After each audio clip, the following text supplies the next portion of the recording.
临床에서 보거나 뭐 하면은 뭐 유산균들 보면은 암만 많이 먹어봤자 위산에 의해서 분해되고 막 죽는 거 아니야 이렇게 했는데 3세대 유산균들은 이 그 분해를 통과해서 그냥 장까지 쭉 가요. 효능 효과. 그래서 논문이나 이런 게 보면 3세대 유산균들을 보면은 대부분 위산에 의해서 분해가 안 됩니다.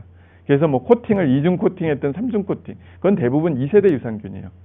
3세대 유산균을 가지고 2중 코팅, 3중 코팅했다는 제품들은 없어요. 그래서 여러분들이 꼭 확인해야 될 건 뭐냐면 유산균을 먹을 때 균주를 꼭 확인해야 돼요. 그 균주가 정말 1세대인지 2세대인지 3세대인지 보고 먹어야 되는. 그러면 1세대, 2세대, 3세대 차이가 뭐냐면 바로 1세대는 하나밖에 없어요. 락토로바실루스 불가리쿠스. 얘만 1세대예요. 그래서 보통 보면은 유산균주라고만 적어요. 창피하니까. 근데 창피한 건 아니죠. 좋은 균 처음 발견됐으니까. 그 다음 2세대 균주들 보면 아시도필루스 락토바실루스 아시도필루스 비피더스 균주 하고 3세대와 2세대의 가장 큰 차이점은 뒤에 GG, BB12 이 끝말이 더 붙느냐 안 붙느냐. 끝말이 붙는 애들이 대부분 3세대입니다. 그래서 걔네들을 이제 보고 책에 오늘 나눠준 책에 보면은 균주들이 다 나와 있어요. 질병별로. 그래서 그거 뒤에 페이지에 보면 있으니까 꼭 굳이 안 적으셔도 될 겁니다. 그래서 이렇게 해서 얘네들만이 제대로 진짜 치료 효과라는 논문으로 검증된 균주들이에요. 그래서 여러분들이 만약 유산균을 먹을 때는 요런 거를 확인하고 먹는 게 제일 좋고, 그리고 우린 대부분에 보면은 뭐 10종이라든지 뭐 500억 마리, 1000억 마리 넣었다 이런 얘기하는데 그런 거보다도 사실은 똘똘한 놈 몇 마리 넣는 게 훨씬 더 효과적이라는 거죠. 그러니까 그래서 기본적으로 10억 마리만 넘으면 돼요. 암만 많이 넣어봤자 이 정말 2세대가 암만 좋다 하지만 3세대를 따라가지는 못해요. 그래서 좋은 유산균은 기본적으로 이제 사람에서 기원하고 위산 담즙에서 파괴가 안 되고 장 점막의 점착 및 군집화가 되고 항균 물질 생성과 유해균을 억제하고 임상 연구를 통해서 효능 효과가 검증된 것들이에요. 오늘 책이라는 게 사실은 여러분한테 준 책은 사실은 어떻게 보면 재미없어요. 이 책 자체가 보면은 논문하고 교과서에 근거돼서 한 책이기 때문에. 그래서 제가 사실은 이거를 뭐 출판사를 통해서 책을 팔려고 만든 건 아니고 공부용으로 이제 공부하고 싶은 분들한테 주기 위해서 그냥 비매품으로 만들어서 이렇게 나눠주는 거예요. 근데 그 책은 어떻게 보면은 그냥 일반인 책들을 쓸 수 있는데 그 책들 보면은 어떻게 보면은 좀 감언이설적인 내용들이 좀 많고 좀 쉽게 써야 되잖아요. 근데 그거보다는 이거는 좀 어려워요. 어떻게 보면은 그냥 연구 이렇게 했더니 이렇게 했다는 그러해서 그냥 기분 날 때 한번 보시고요. 너무 스트레스 받지 말아 주시기 바랍니다. 예. 그래서 이런 게 있고요. 이 균주별로 연구 결과들이 보면은 제일 많이 연구된 게 LGG예요. LGG가 가장 유명한 균주예요. LGG는 이게 어디더라?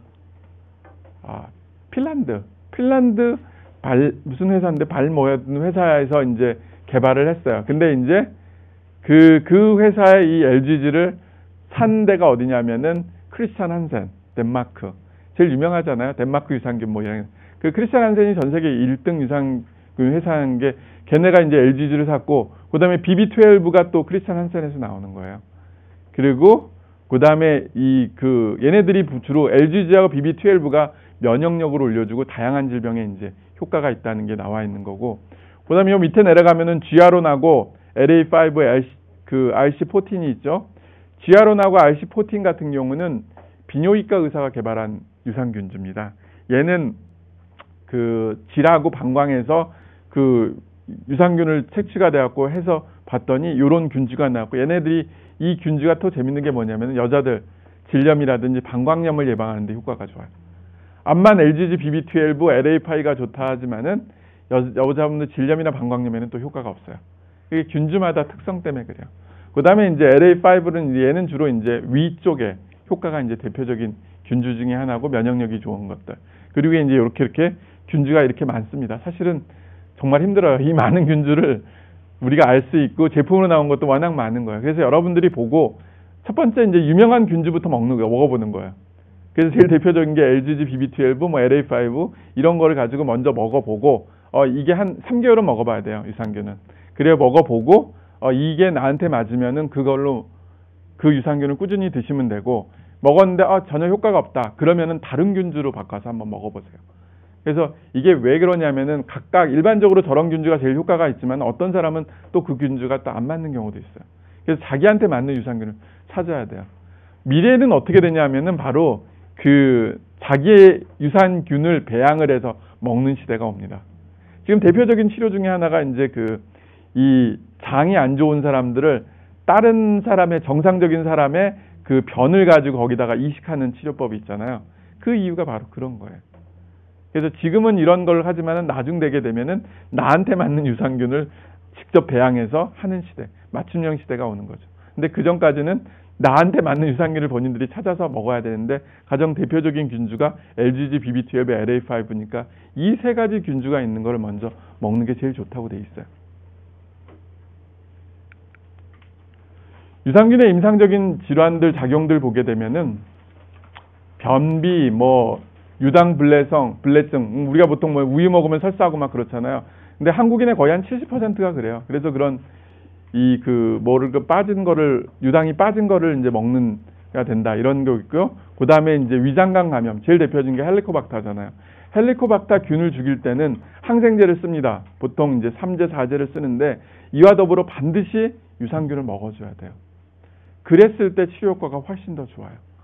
왜 그러냐? 항생제만 쓰게 되면은 이 헬리코박터균은 죽이지만은 내 몸에 좋은 유익균까지 다 죽여버려요. 그래갖고 오히려 더 나중 되면 건강이 더 안 좋아진다는 이유가 바로 그런 거예요. 그러니까 이게 초가상간 태운다는 얘기 나오잖아요. 그런 것처럼 항상 치료제, 병이 생기면 치료제는 먹어야 돼요. 대신 거기에 맞게 치료제로 생길 수 있는 부작용을 해결하기 위해서 유산균이나 이런 것들을 먹어줘야 되는 이유가 바로 이런 이유들 때문에 그렇습니다. 그리고 복부팽만, 가스참, 소화불량 이 자체도 유해균이 많이 늘어나서 때 생기는 증상들이에요. 그때 우리가 보통 기능성 약들이 있어요.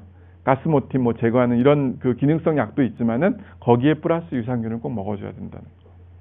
근데 병원에서 보통 처방하는 유산균들 거의 처방 잘 안 해요. 그리고 병원에서 처방하는 유산균들은 생균보다는 사균들이 훨씬 더 많아요. 그래서 오히려 밖에서 그냥 좋은 균을 사 먹는 우리가 약국이나 인터넷에서 자기가 평가할 때 자기한테 맞는 유산균을 사다 먹는 게 제일 좋습니다. 그리고 과민성 대장 증후군, 과민성 대장은 결국은 스트레스예요. 내 몸의 스트레스를 해결하면서 유산균을 먹고 장누수 증후군, 리키거 신드롬으로 인해서 결국은 아토피도 올 수 있고 암도 올 수 있고 다양한 질병들이 온다는 거죠.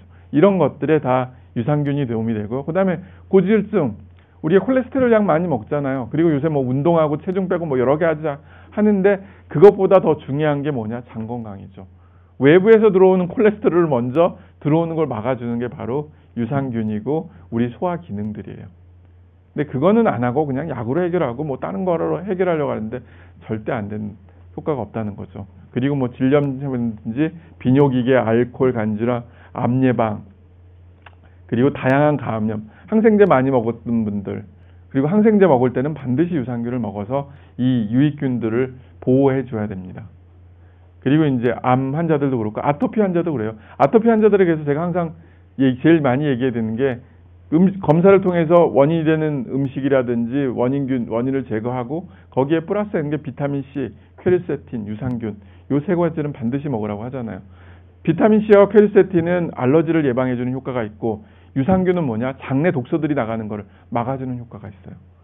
그래서 그런 거를 통해서 가는데 이 세 가지만 먹어도 충분해요. 근데 우리는 또 누가 뭐 주면 좋다, 뭐 주면 좋다 더 많이 먹어요. 그리고 귀가 얇아져요. 약해지니까.